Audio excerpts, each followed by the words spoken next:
Like VA261. And the start of our satellite's journey on the road to space.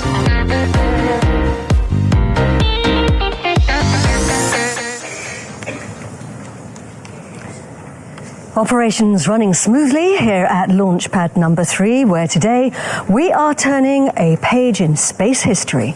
The last of the Ariane 5 rockets is waiting to make her final journey into space before passing the baton to Ariane 6.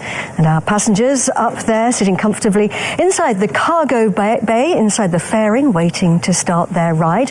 That's due in about 27 minutes' time. You can see the countdown there on the top right-hand side of your screen. I'm in the Mission Control Center. Behind me in what we call the fishbowl, the operational teams, all focusing very hard at this point before the launch. This is very much the nerve center of operations here at the spaceport. Right now, all systems are green. That's a good sign. It means that we are go for launch. So we can find out a little bit more now about our mission. And just the man to tell us all about it is Stéphane Israël, who is the CEO of Arianespace. Thank you very much indeed, Stéphane, for coming out of the fishbowl to talk to us. So first of all, we were going to be meeting here on the 16th of June, but that launch was postponed. What's been happening since then? Yes, first we have had to replace 3 pyrotechnical transmission lines. It has been done properly. Then 2 days ago we have had a red with the weather, so we have decided to postpone the launch to tonight. And we're good to go? We are very good to go. You know, to go you need to have the launcher ready, the satellite ready, the launch ready, and all is ready. So if everything goes as planned, we will lift off at 7 p.m. and we will have a launch window of 1 hour and 35 minutes. So that's a really nice, comfortable launch window, isn't it? And of course we've got our 2 satellites on board. Do tell us a little bit more about today's mission.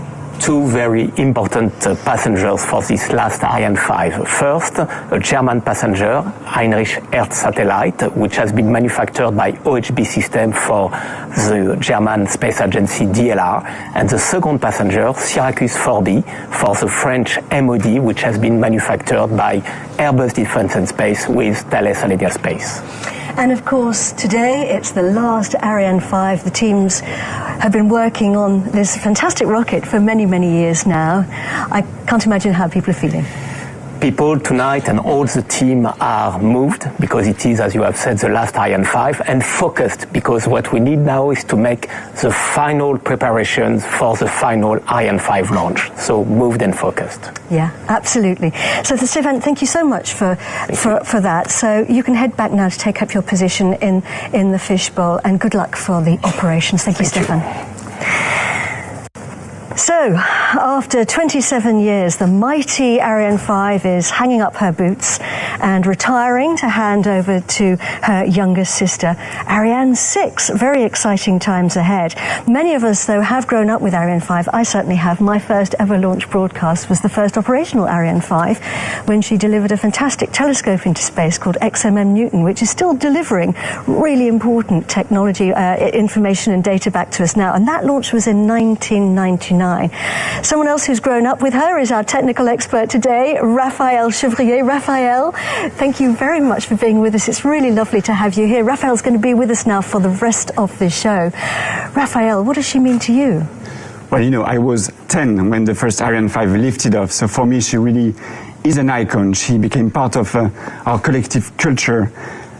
As a child, it really felt that she was the way of reaching the stars, you know. Yeah, and she has delivered some really incredible spacecraft over the years, spacecraft which I think we can safely say have changed lives.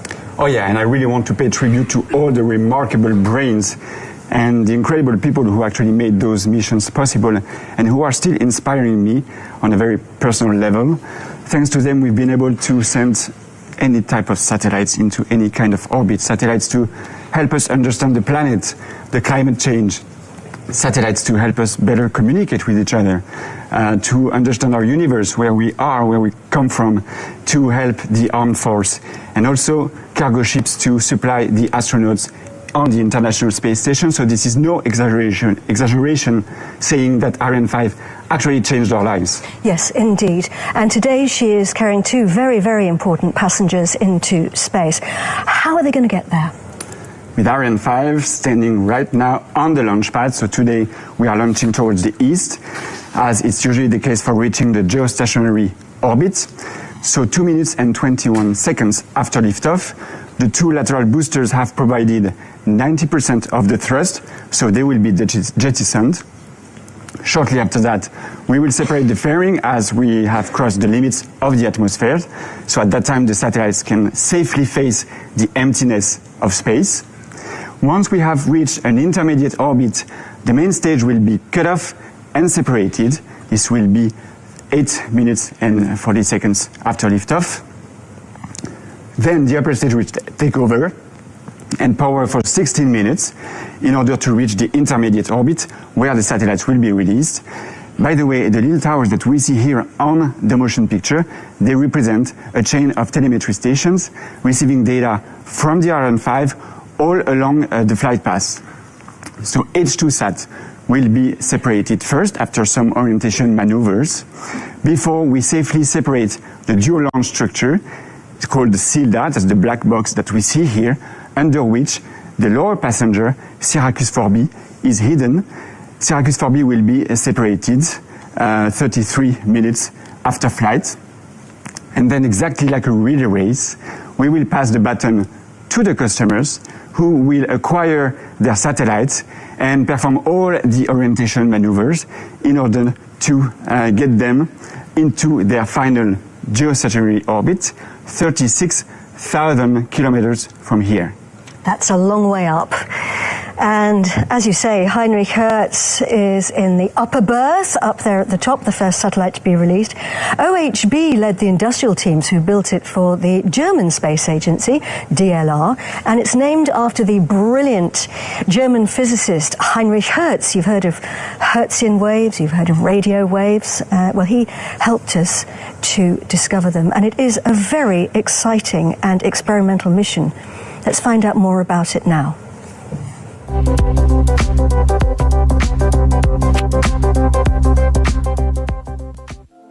On board Ariane 5 is Germany's new Heinrich-Hertz-Satellit communication satellite, H2SAT. The Heinrich-Hertz mission aims to explore and test new communications technologies in space at a technical and scientific level, to determine how broadband communications can result in high data rates for mobile end users. Our Heinrich-Hertz satellite is a communication satellite. It has a total mass of about 3,450 kilograms and is roughly the size of a small van. This is now the first communication satellite in Germany for about 30 years, and our goal is to demonstrate the newly developed technologies for communication satellites in orbit. We want to provide proof that these technologies are qualified for orbit using our scientific technical payload and the military payload to provide communication links for the national army. This mission will offer universities, research institutes and industry a platform for conducting numerous scientific and technical experiments. H2SAT is developed by OHB System on behalf of the Space Agency of the German Aerospace Center DLR, and the propulsion system is supplied by Ariane Group. With the Heinrich-Hertz mission, OHB System, the prime partner, along with 41 other partners from the German space industry and research industry, demonstrate the ability to realize complex and secure telecommunication systems. This mission will make an important contribution to Germany's information society.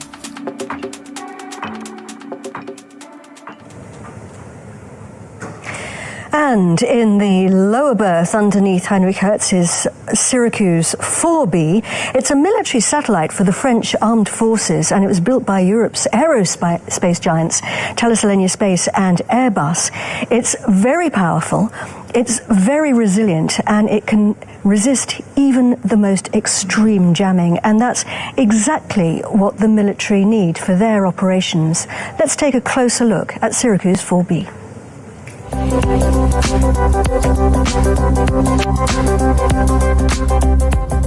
Today, Ariane 5 is launching SYRACUSE 4B, a French military telecommunications satellite that is part of the SYRACUSE 4 program. At the forefront of technology, the SYRACUSE 4 constellation is being developed by the Directorate General of Armaments in collaboration with the National Center for Space Studies and the Armed Forces and built by Airbus and Thales Arianespace. La nouvelle génération fondée sur les satellites SYRACUSE 4A et SYRACUSE 4B offre une augmentation des débits de communication et une protection accrue de nos terminaux utilisateurs. Alors que l'on constate une recrudescence des menaces sur les communications, cette modernisation est particulièrement attendue et contribue à la supériorité de la maîtrise de l'information de nos armées. La transition entre les deux générations de système SYRACUSE est un enjeu très important du programme. Parce que le système SYRACUSE 3 aujourd'hui est utilisé en permanence par les forces en opération et il n'est bien sûr pas acceptable de couper les communications pour le commandement. SYRACUSE 4B, led by Airbus, is the second satellite of the system. It aligns with the Ministry of Defence's space strategy, meeting the needs of the armed forces to communicate over long distances and during operations. Airbus est fier et honoré d'avoir été choisi comme maître d'œuvre du satellite SYRACUSE 4B sur le point d'être lancé à bord de la dernière Ariane 5. Les technologies d'Airbus France, incluant la plateforme et des éléments de la charge utile, contribuent à faire de ce satellite un élément central de la souveraineté de la France dans le domaine des télécommunications militaires, en ligne avec les décisions prises par le ministère des Armées. Airbus et Thales Arianespace forment une équipe de France unissant le meilleur de ces industries au service des intérêts nationaux. Thanks to its next-generation digital core, the SYRACUSE 4B satellite offers improved communication capabilities, flexibility and resistance to jamming. This will enable French armed forces to stay connected and communicate even when in combat zones. First and foremost, SYRACUSE 4B highlights French expertise. SYRACUSE 4 est un très bel exemple de coopération industrielle nationale. Aux côtés d'Airbus Defence and Space, Thales Arianespace, mandataire auprès de la DGA pour le système SYRACUSE 4, a reproduit pour SYRACUSE 4B la charge utile qui fonctionne sans faille à bord de SYRACUSE 4A lancé en 2021. Les développements portés par le programme SYRACUSE positionnent la France à la pointe des nations spatiales dans le domaine des télécommunications militaires. This latest addition to the SYRACUSE 4 program will play a crucial role in national defense by enabling the French armed forces to coordinate their operations and share vital information. And teams have been working here at the Spaceport now for the last couple of months, preparing these two satellites for their journey today and, of course, the Ariane 5 launcher. We call this preparation process the launch campaign. Yes, but let me remind you that the launcher and satellites team have been working together for years in order to prepare these missions.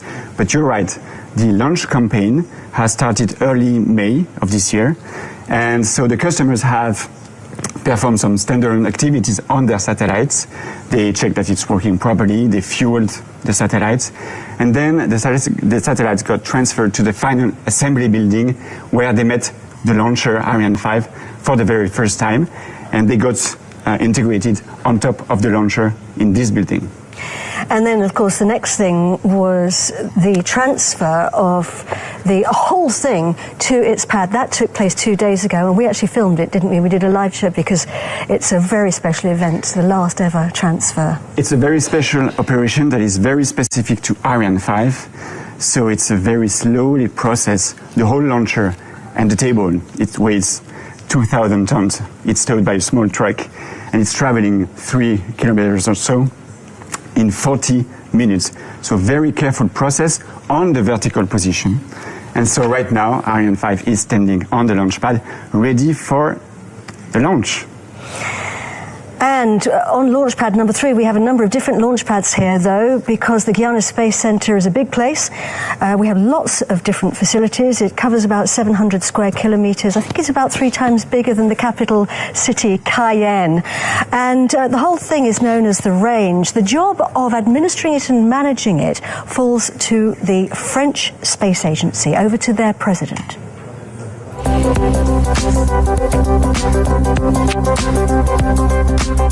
Good evening.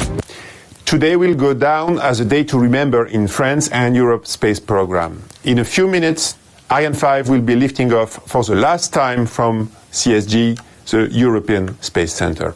I would like to dwell on this special and heart-stirring moment to recall some of the fantastic feats of this venerable launcher, the flagship of Europe's space industry.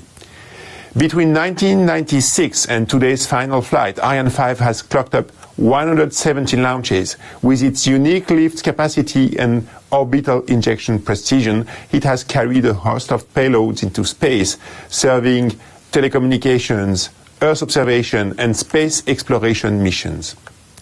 Let me reflect on some of these emblematic missions. Let me start with Rosetta, which embarked a one-way trip to comet Kourou atop Ariane 5 on March 2004, going into orbit around its target. 10 years later, an odyssey followed all over the world. Galileo, the best worldwide known European positioning service. More recently, the Webb telescope launched on December 21 that is sending back stunning pictures of our universe.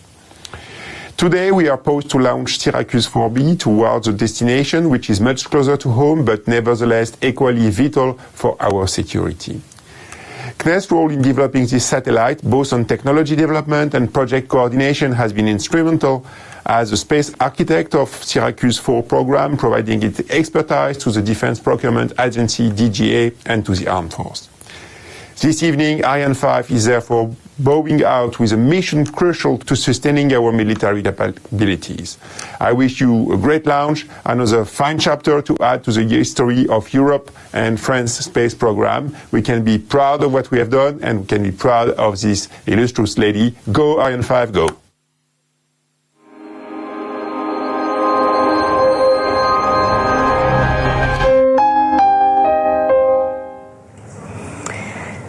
Coming up to 11 minutes to launch. The final countdown actually started 11 hours ago, and there's a whole succession of operations that happens during that time. Coming up now to an important moment, which is the final weather check. Of course, all eyes on the weather here in the European Spaceport. Yesterday we did have a delayed launch. We can control most things, but of course the weather's down to Mother Nature, isn't it? Yes, exactly. But what we typically check is the wind at high altitude, the wind around the launch pad, and the risk of lightning that could damage the electronics during the launch. Rain is not so much of a problem, and that's a good thing because it's been raining quite a lot in the past days.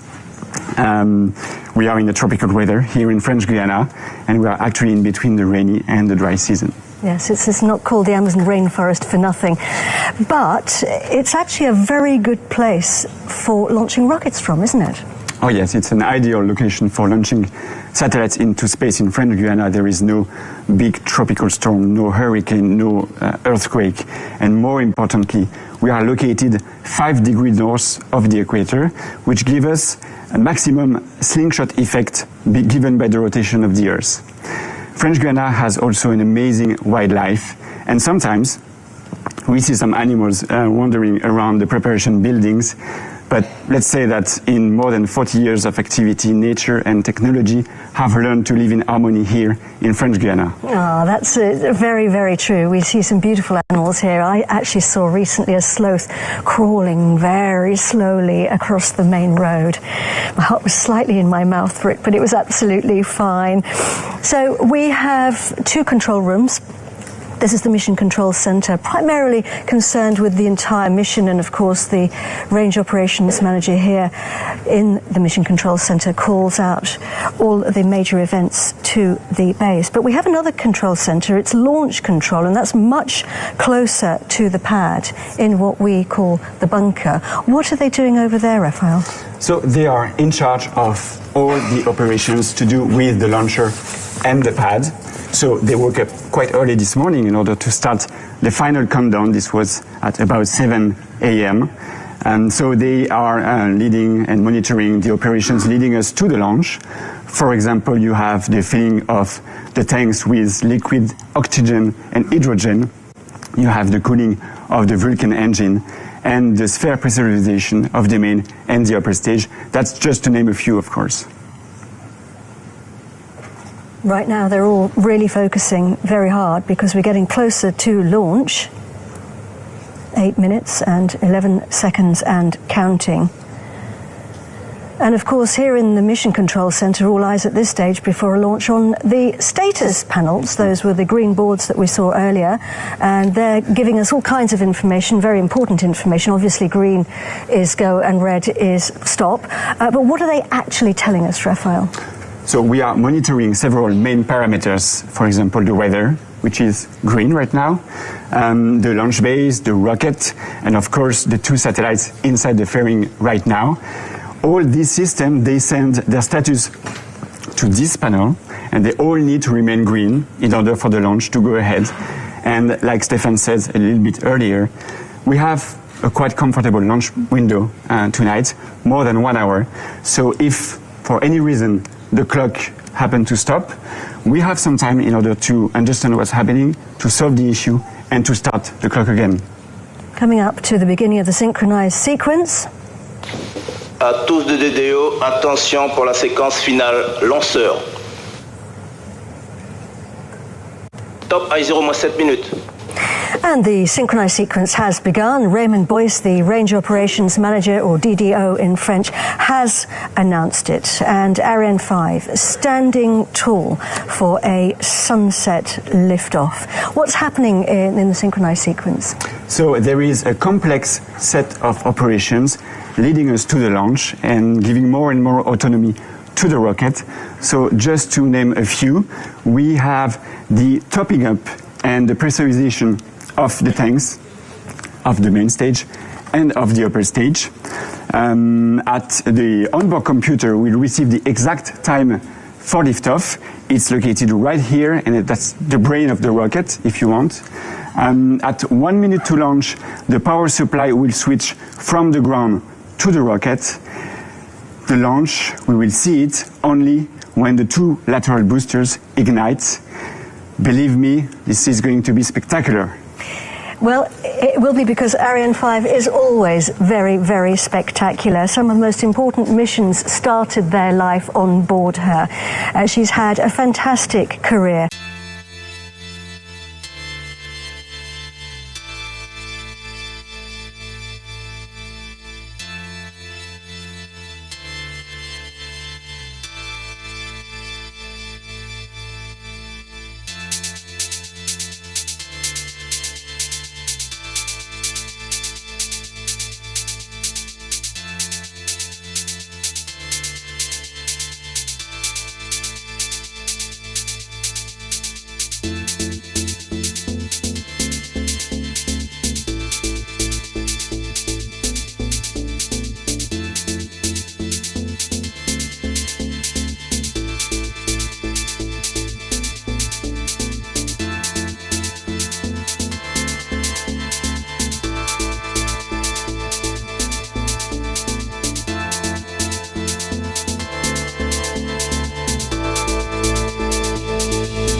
indeed, and what a beauty. Gives me goosebumps. It does, goosebumps. It's very moving, but every exit is an entrance, and we're looking forward to the new Ariane 6, so we have exciting times ahead. And Raphael and I have come up to our skybox now. We're going to commentate from here now for the rest of the program. 2 minutes and 16 seconds to launch. And I guess it would be a good time now to run through some of the things people should be looking out for. Yeah, so only 6 seconds before liftoff, we will see the cryogenic arms retract. That's very last minute because the propellant it provides to the upper stage is extremely cold and constantly evaporating in this warm tropical climate. Happen 7 seconds later, so we won't see the launcher moving during these 7 seconds. This is just a little warm-up before the very last Ariane 5 rocket takes off to the sky. Can you imagine, Katie, that next time the satellites will see the outer world, it will be in the emptiness of space? That's quite a thought, isn't it? 1 minute and 17 seconds now. À tous de DDO, attention pour moins 1 minute. Enjoy the show.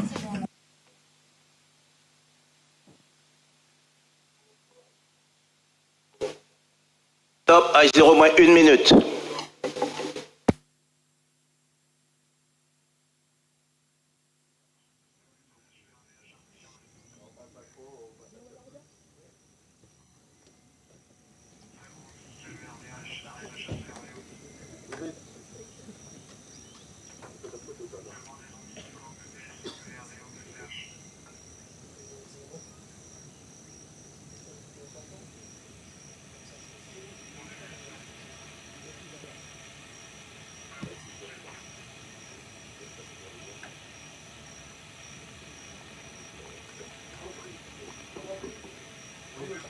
À tous de DDO, attention pour le décompte final.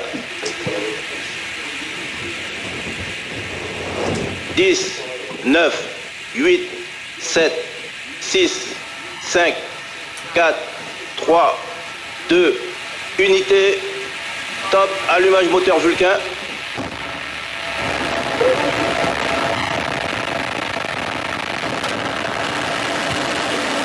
Allumage 2 EAP, décollage.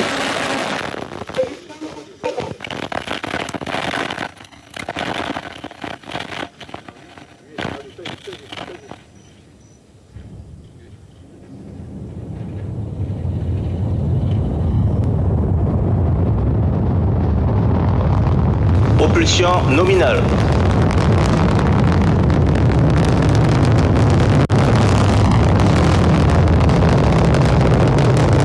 Tous les paramètres à bord sont normaux.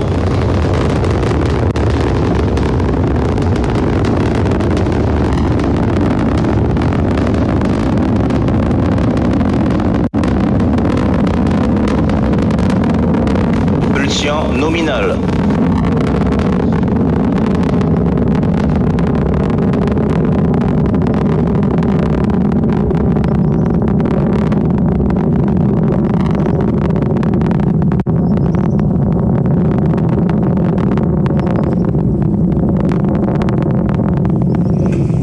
Syracuse 4B and Heinrich-Hertz-Satellite blazing a trail on board the last ever Ariane 5 across the equatorial skies, and we can hear the rumble of her engines as she flies over. It's very impressive, and we are, 11 kilometers from the pad, and the delay of the vibration is a bit amazing. We cannot get tired of it, and we have a very good view of the launcher right now. Trajectoire nominale. He's telling us that the trajectory is nominal. Everything is going according to plan. 1 minute and 56 seconds into the launch. Fantastic view of Ariane 5. Well, we have a very good view. I'm sure we will see the booster separation with the camera. Nominal. So the propulsion is working perfectly, nominally, as we say in the space jargon. And here we will see the booster separation. Yeah, we see it. Séparation de 2 EAP. Wow. And we have confirmation from the range operations manager. Look at this.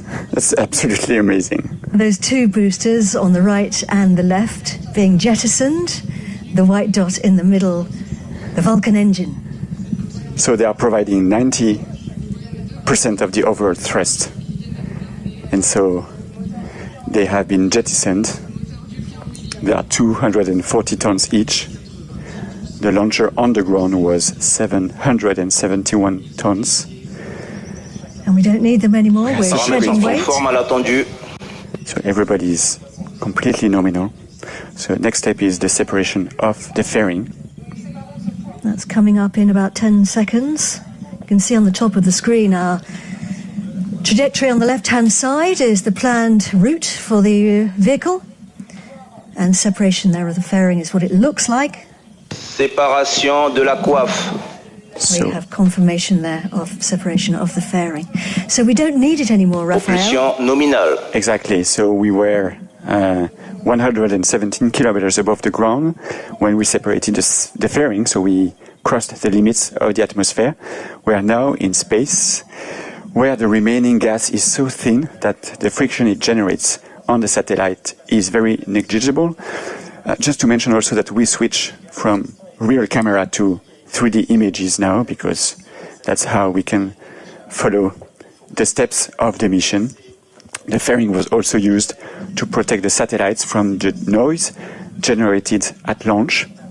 We obviously need to jettison it correctly to follow the logic of shedding as much weight as fast as possible, because the lighter the craft, the faster it goes, in order to release H2Sat and Syracuse 4B in less than half an hour from now.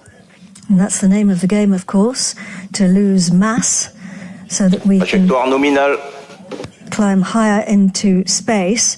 And the captain has switched off the seatbelt signs. If you look at our altitude at the top of the screen, 168 kilometers and climbing. So we have crossed what some people think of as the border with space, the Kármán line, which was at 100 kilometers above our planet. And yes, we can see Heinrich-Hertz-Satellite for the first time. You said that they were going to see space the next time they saw the outside world. Well, now Heinrich-Hertz can see space. That's the case for the upper passengers. The lower passenger, Syracuse 4B, needs to wait a little longer in order to meet space for the first time. What we see is the black structure. This is the dual launch structure called SILDA. So it's used to accommodate the two satellites under a single fairing. It's a very clever piece of kit because it allows you to attach one satellite at the front, and then it protects the satellite in the lower berth. He's just told us that we have about 3 minutes roughly left on the main stage burn. So thanks to the Vulcan engine, that's the engine of the main stage, we are gaining lots of speed right now.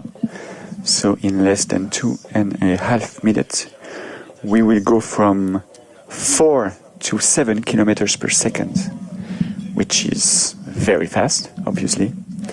And this is a huge structure. It's 30 meters high, filled with approximately 160 tons of cryogenic propellant stored in 2 different compartments, one for liquid oxygen, one for liquid hydrogen. You definitely don't want to touch it because it's extremely cold. It's 100 degrees below zero. And it's incredible when you think that the 2 boosters on the side are burning at phenomenally hot temperatures. So you've got the very cold tank in the middle with the very hot boosters on the side when they are burning. And of course, that's just such a remarkable feat of human engineering, isn't it? 2 extremes side by side. So everything is going perfectly right now. We're flying out across the equator. Our flight path takes us across the Atlantic, across Africa. We'll be heading out towards the Indian Ocean. And he's telling us that we have now picked up the signal at the ground station in Natal, which is on the northeastern coast of Brazil, and we're tracking the launcher using telemetry. Yeah, so the launcher sends signals back to Earth all along the flight, which are recorded by a network of telemetry stations so that the teams can make sure that the mission is performing nominally. Again, that's a word that we will hear very often during this flight. It's like a relay race with one telemetry station passing the baton to the next one. By the way, the trajectory today is a little bit different than usual. We will release the telecommunication satellites on an orbit with an inclination of 3 degrees with respect to the equator, instead of 6 degrees as it's usually the case for this kind of missions. So it will be easier for the satellites to reach their final geostationary orbit. We were able to do so because we had some remaining performance on Ariane 5, and when we have some margin, we just give it to the customers. And so the first station to pick up the signal was Galileo here in Kourou. Now it's Natal, and then we will have other stations all along the flight path. Coming up on the next sequence of events.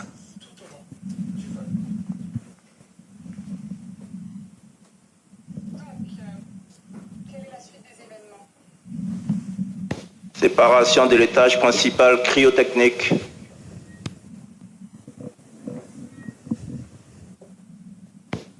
Allumage de l'étage supérieur cryo. So he's just announced and confirmed a sequence of 3 very important and very delicate events there. Yes, so the extension of the main stage engine, the successful separation of the main stage from the rest of the launcher, and just now the ignition of the upper stage. It's a super important step because, you know, there are 3 engines on the rocket. 4 engines, 3 are ignited on the ground, and this is the only one which is ignited in space at 200 and almost 40 kilometers of altitude. So it's a very delicate operation, and it's imperative that we succeed in order to continue the mission.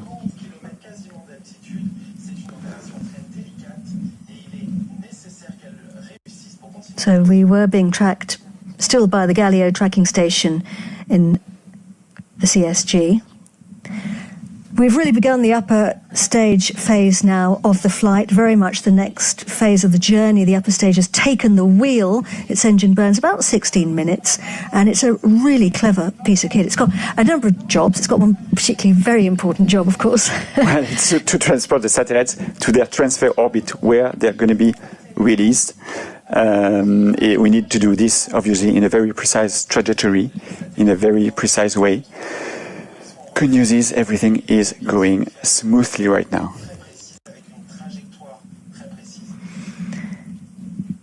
Let's have a look now at Space Team Europe.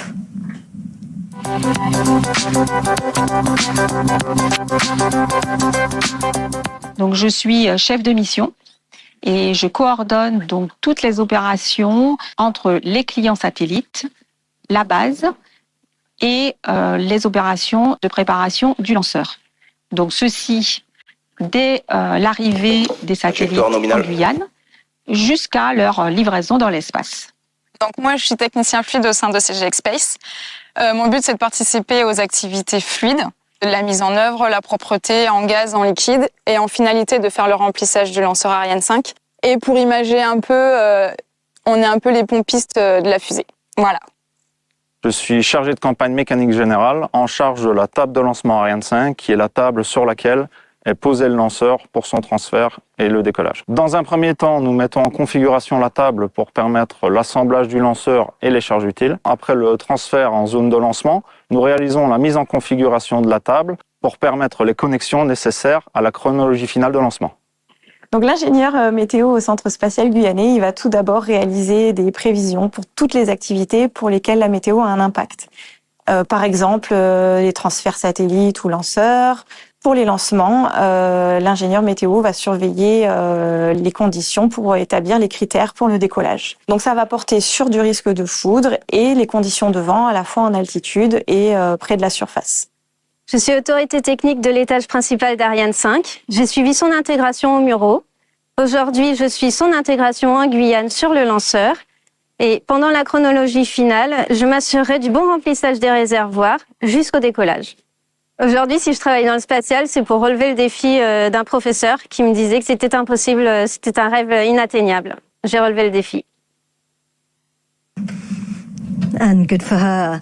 Let's see if we can go over now to Tony Tolker-Nielsen. Tony is the Director of Space Transportation Systems at the European Space Agency. Tony, thank you for joining us from the fishbowl. Space Team Europe, it was very inspiring to see those people talking. What does it mean to you? I saw a T-shirt with the Space Team Europe for the first time during the James Webb Space Telescope launch in December 21, and I find it a great idea. Space is booming right now.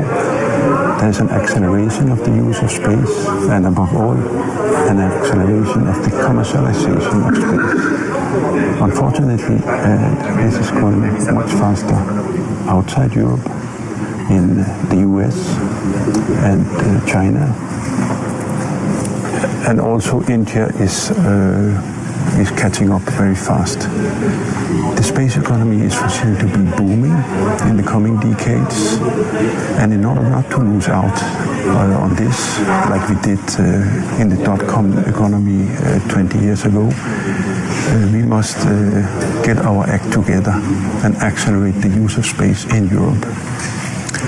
All the various players, from the users to the space industries and the funding authorities, will stand much stronger with a common vision and common goals.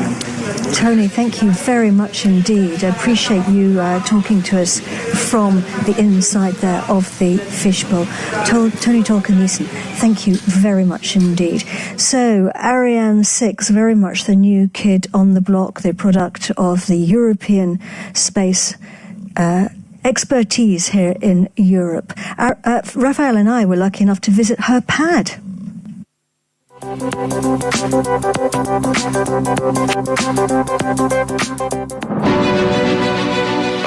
The Ariane 6 launch zone consists of a range of facilities and connections. Once the rocket is integrated with its pad, it becomes one whole system.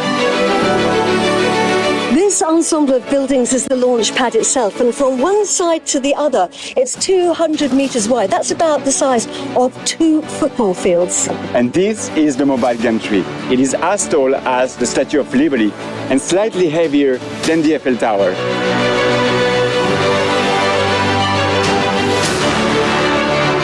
Ariane 6 is assembled horizontally, then transferred to the pad, where it is raised vertically thanks to the gantry.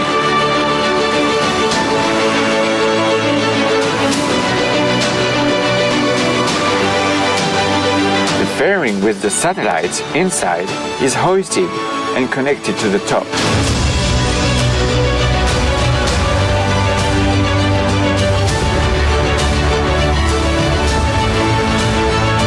The mobile gantry protects the launcher during preparations on the pad, and it allows the teams to work on the rocket until shortly before liftoff. There are 22 levels, with platforms giving the teams access to all the parts of the Ariane 6 launcher. And I am on top of the rocket. And this is the fairing. This is where, inside, the satellites will be sitting comfortably, waiting for launch. And I'm in the bottom, down here in the bowels of the building. And these big pipes run all the way 300 meters from the outside to the rocket, delivering cryogenic fuel.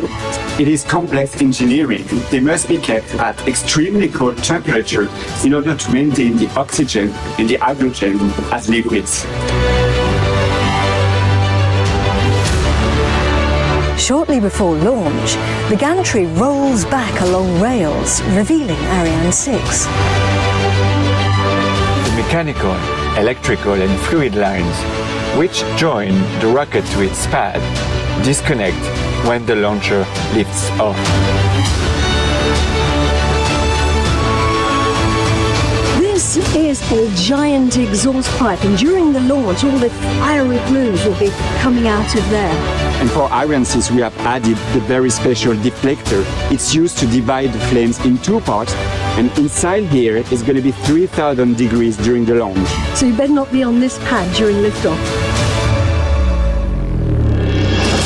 Another important player is the water tower. As the rocket lifts off, water deluges the pad to reduce vibrations on our precious passengers inside.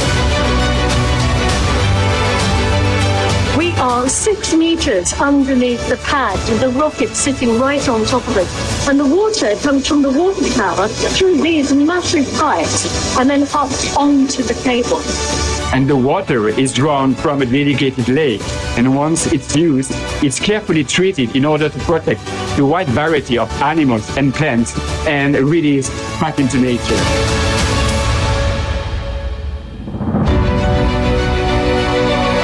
Once it's done its job, the launch pad is reset for the next mission. Ready to continue the outstanding story of Ariane. Very impressive to see how Ariane 6 is becoming reality. And you know, Katie, a couple days after our visit, the mobile gantry was actually retracted for a rehearsal representative of a real launch sequence. The good news is it went very well, and the next step will be a hot firing test of the lower stage engine Vulcan. All under very tight security, of course, by the French Armed Forces, who are based here at the Guiana Space Center and are celebrating their 50th year.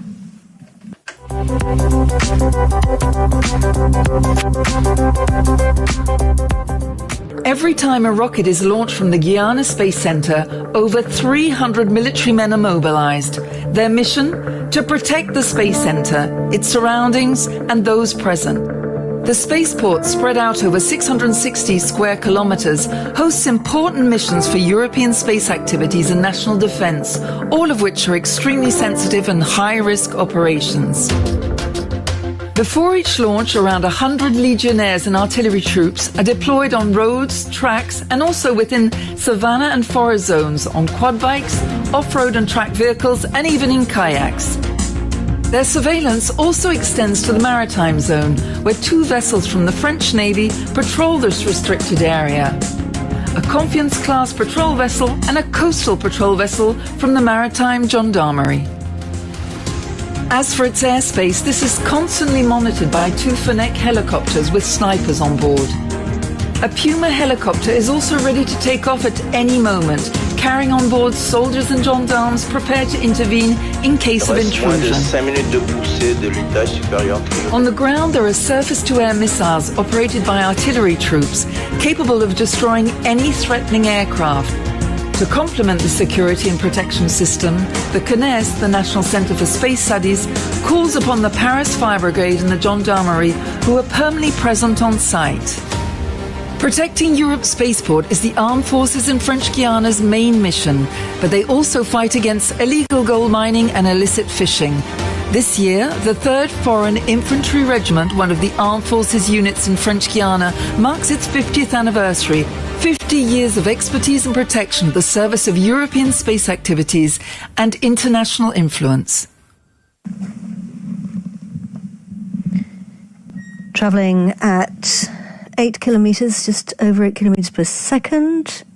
Our distance, 6,000, nearly 7,000 kilometres from the pad, and an altitude of 270 kilometres high. We're really starting to climb now into space. And there are people all over Europe working in space transportation. They're represented by an organisation called the Community of Ariane Cities.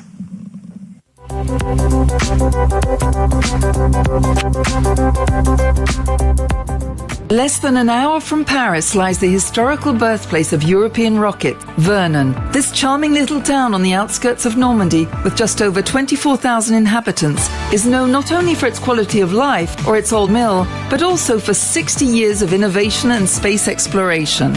This year, the city of Vernon, with its sights set more than ever on space, has been chosen to preside over the Community of Ariane Cities, CVA. Established in 1998, the CVA aims to strengthen cooperation amongst its various space partners, inform citizens about space activities in Europe, and contribute to the training of future professionals in the space field.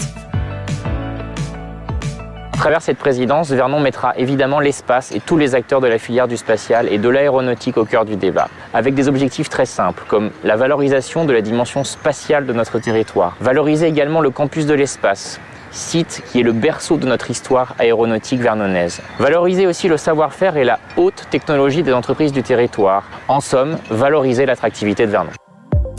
European space exploration has been part of this city's DNA for half a century. It is in the Ariane Group factory in Vernon that the new engines of Ariane 6 are currently being designed, as are all the engines in previous Ariane launches.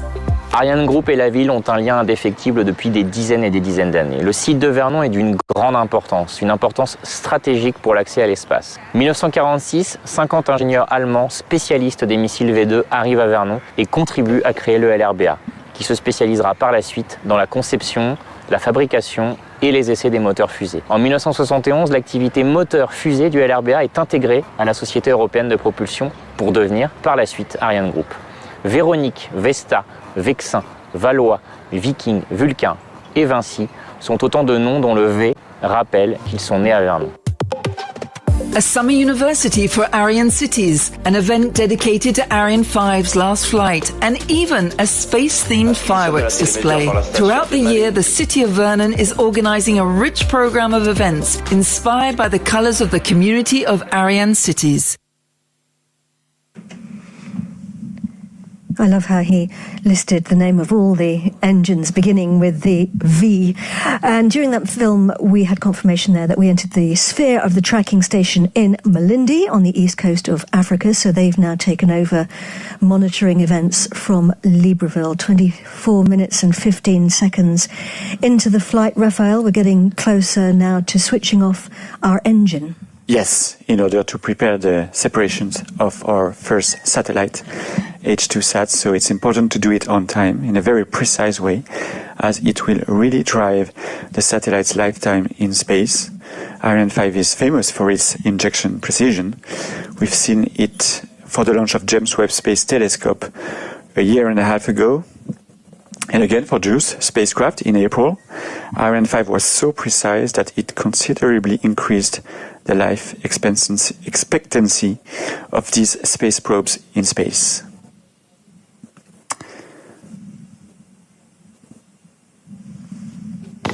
Extinction de l'étage supérieur cryotechnique. So the DDO confirmed that it got successfully cut off that upper stage. Début de la manœuvre d'orientation au profit de Heinrich-Hertz-Satellit. And he's announced the beginning of the orientation maneuvers for Heinrich-Hertz-Satellite. So really getting now into the next phase of the journey, preparing to separate our two satellites from the mothership. Right now, without the engine, we are coasting in the coast phase, which we often call the ballistic phase, which means, I believe, that we are traveling without power. And we're on trajectory. Yep. We are really starting to climb into space. In the next 5 minutes, we will almost triple the altitude, going from, well, 600-700 kilometers to more than 1,326 kilometers, where the Heinrich-Hertz satellite will be released. And we have a slightly different trajectory today, don't we? Yes, like I said, we are targeting a slightly lower inclination as usual, and that's a good thing because the satellites will use less fuel in order to rejoin the geostationary orbit, which is around the equatorial plane. And the people monitoring all of these operations are actually in a telemetry center on a hillside just behind the Mission Control Center. We call it here the CVI, which is the sort of French acronym for real-time visual control, and they're getting all the information there. Yeah. So the team here are receiving the data from the tracking stations. So they check the status of the launcher in real time, especially regarding the propulsion, the guidance, and the trajectory. Most of the data is not analyzed in real time. It's analyzed offline by dedicated teams in the days and weeks following the launch. So that's why we also constantly improve our knowledge of the launcher. Let me remind you that the success rate of Ariane 5 is 98%. Yes, a very good success rate. Going through a very specific set of maneuvers here, orientation maneuvers. Once we release our satellites, they've got a long journey ahead. They've got to get to their final orbital slot. That's 36,000 kilometers above the Earth. We call that geostationary orbit. And in order for them to be able to do that, we have to set them off on their journey properly and to their exact position and orientation in space. Absolutely. Actually, each satellite has its own set of requirements for being released into space in very specific conditions. For example, for an Heinrich-Hertz-Satellite, we need to release the spacecraft such that it is slightly rotating on itself at a speed of 2 degrees per second. You know, like a barbecue spit.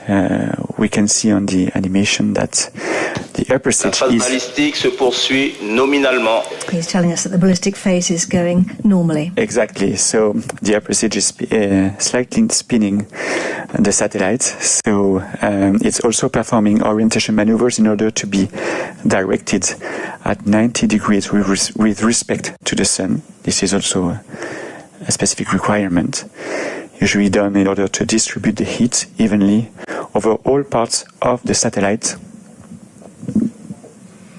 Ariane 5 has a fantastic track record. Yeah, of course. Well, in 27 years of operation, 239 satellites into orbit, it constantly improved its performance. Can I start a little quiz with you? Oh dear. What was the fastest Ariane 5? I don't know, but I have a feeling you're going to tell me. That was for the Mercury mission BepiColombo.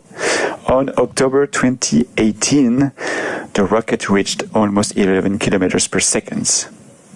Fantastic. 11 kilometers per second. That's a phenomenal speed. Coming up now on the first main event, H2 sat separation. That's what it looks like up there.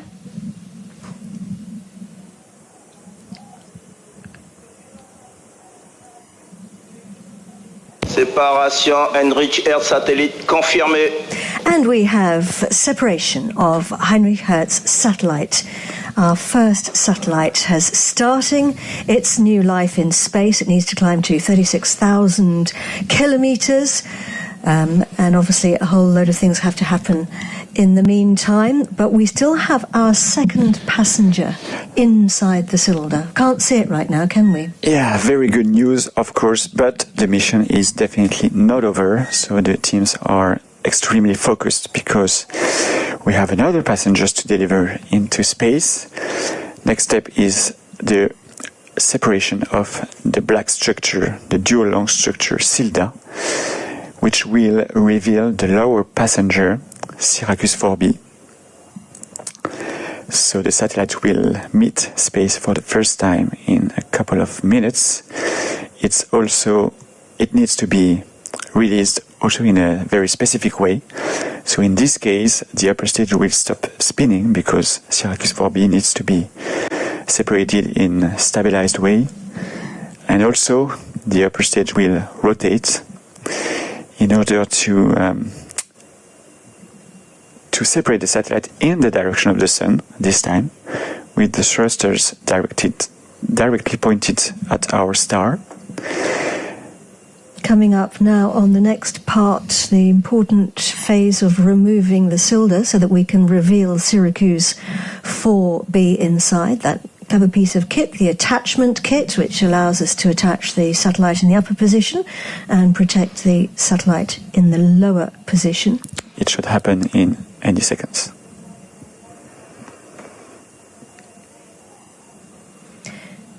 moving very carefully and very, very slowly away. Séparation, Silda confirmée.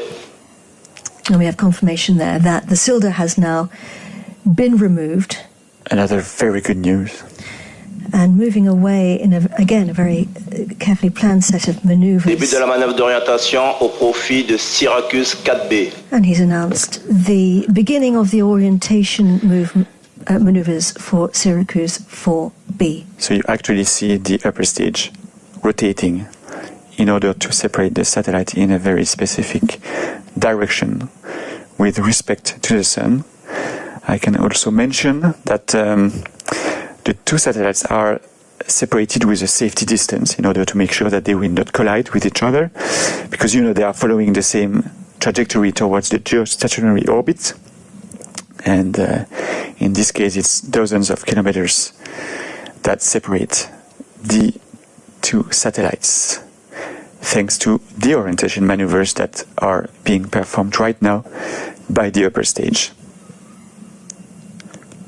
The teams at the Malindi tracking station keeping their watchful eye now on all these operations and sending back the data here to the CVI teams, who then provide that to the range operations manager, Raymond Boyce, to announce.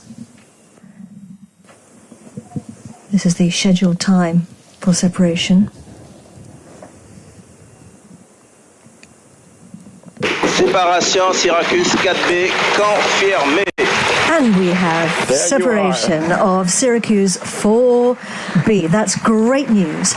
Ariane 5 has delivered her second passenger, bang on target, over the Indian Ocean. Congratulations to all the Syracuse 4B teams and to the H2SAT teams. Best wishes to all the teams now on the ground in the two control rooms, taking over your new satellites and going through the early phases of the operations. Happy faces all around here.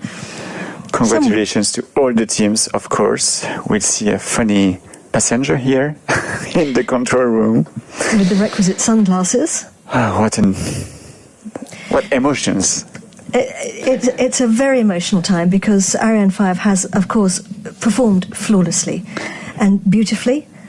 And the team's now very, very happy. Of course, the work is done for some, but for others, it's just beginning. Yes, because their satellites need to rejoin their final operational orbit. But people often ask me why a launch can generate such strong emotions. But honestly, when you see on the launch pad this huge product of human genius sitting there on the ground and thinking that in 30 minutes,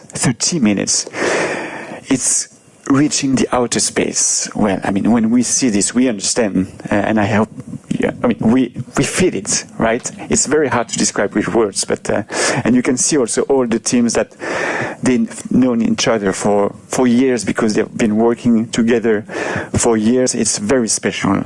It's a family. It's a family, the space family. The level of expertise is phenomenal. And here, very happy faces. We're looking at some extremely happy faces for the last ever Ariane 5 launch. Waiting now for Stéphane Israel to come back to the floor. So we see the teams from the satellites, from Arianespace. It's a very special, like I said, customer service provider relationship. It's absolutely unique, and like you said, this is the space community, is a family, and when you enter it, you stay there for a long time. De la télémesure par le satellite Heinrich-Hertz. And he's just announced that we have had the signal from Heinrich-Hertz-Satellite. So Heinrich-Hertz, I believe I'm right in saying, has now called home.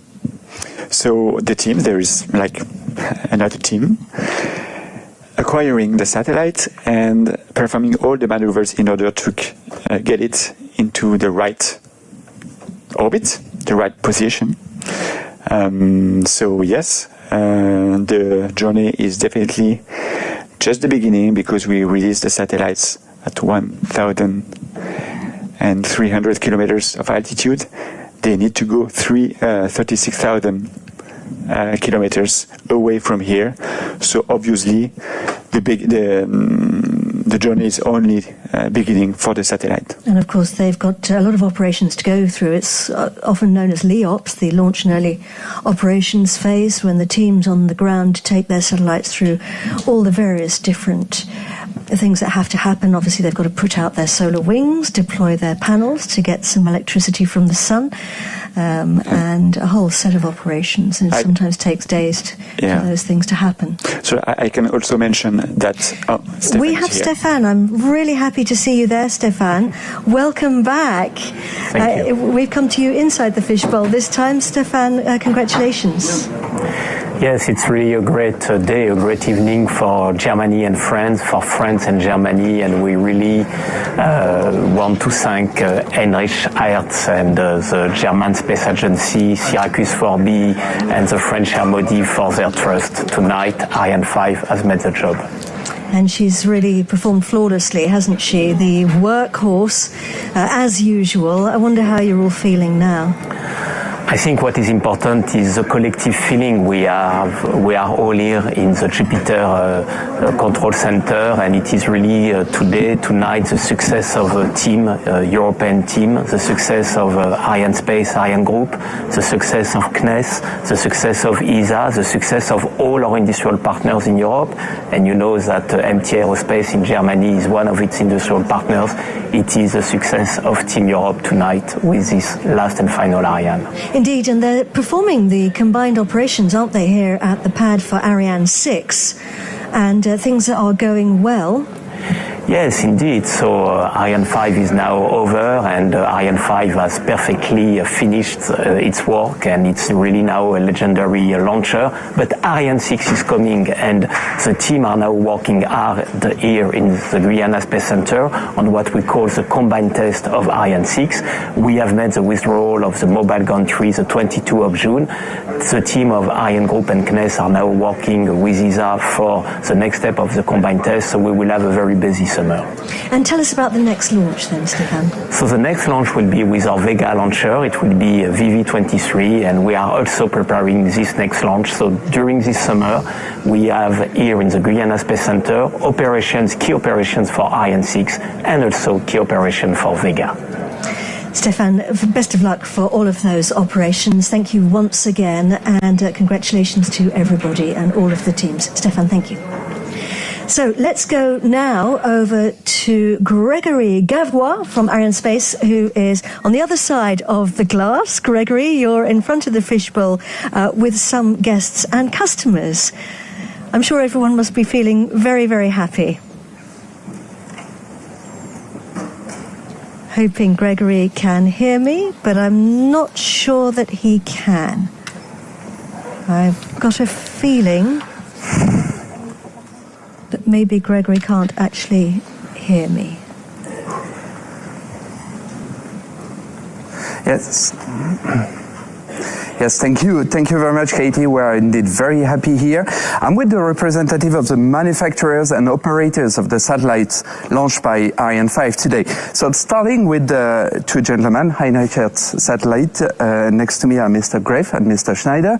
So Peter Greff, you are director at the German Space Center, the DLR. This is your first time in Kourou. How do you feel now? And can you explain what are the next steps ahead of us for the satellite before being operated by your teams?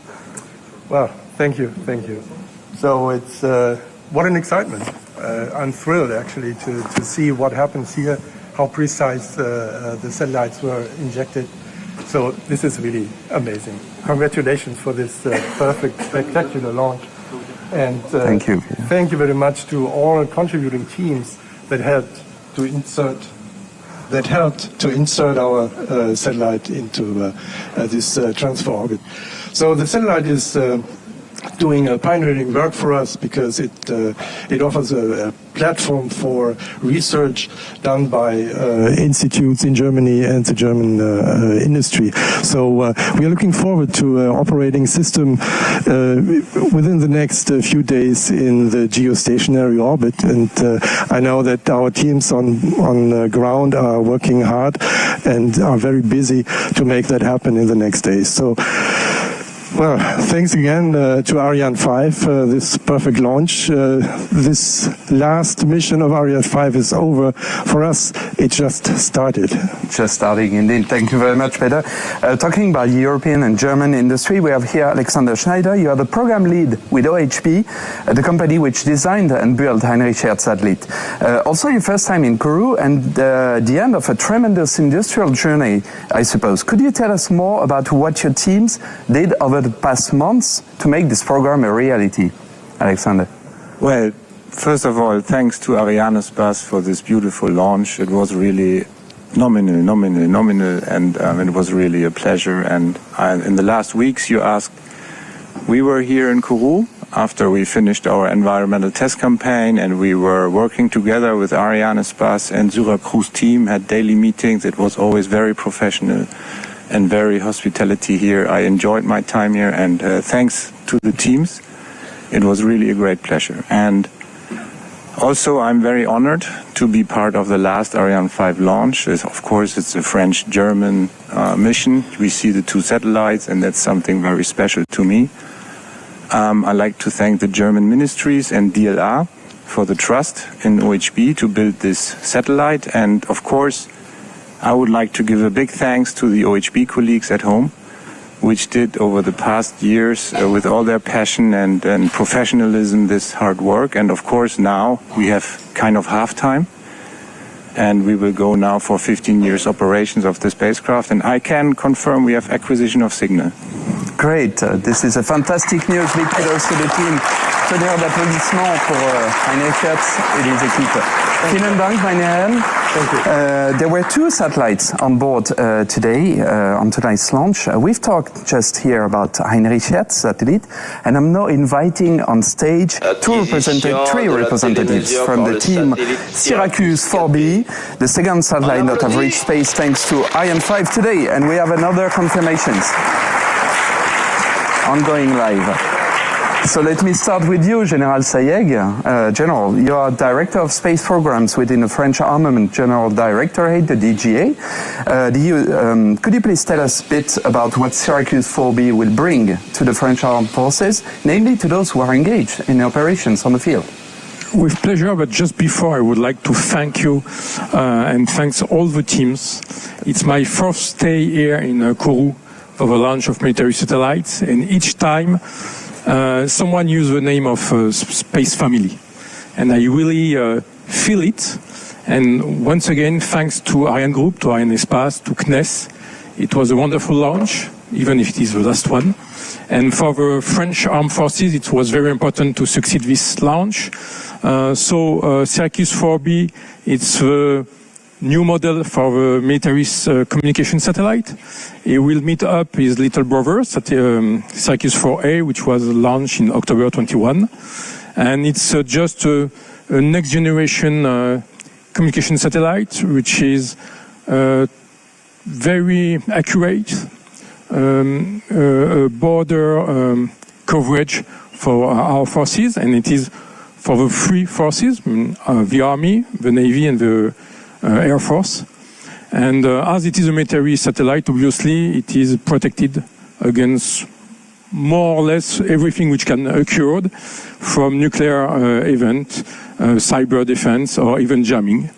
So it's a wonderful piece of technology, French and European technology, and he's just beginning his launch. He's work to geostationary orbital, because it's using an electrical motor, so it will take 6 months to go there.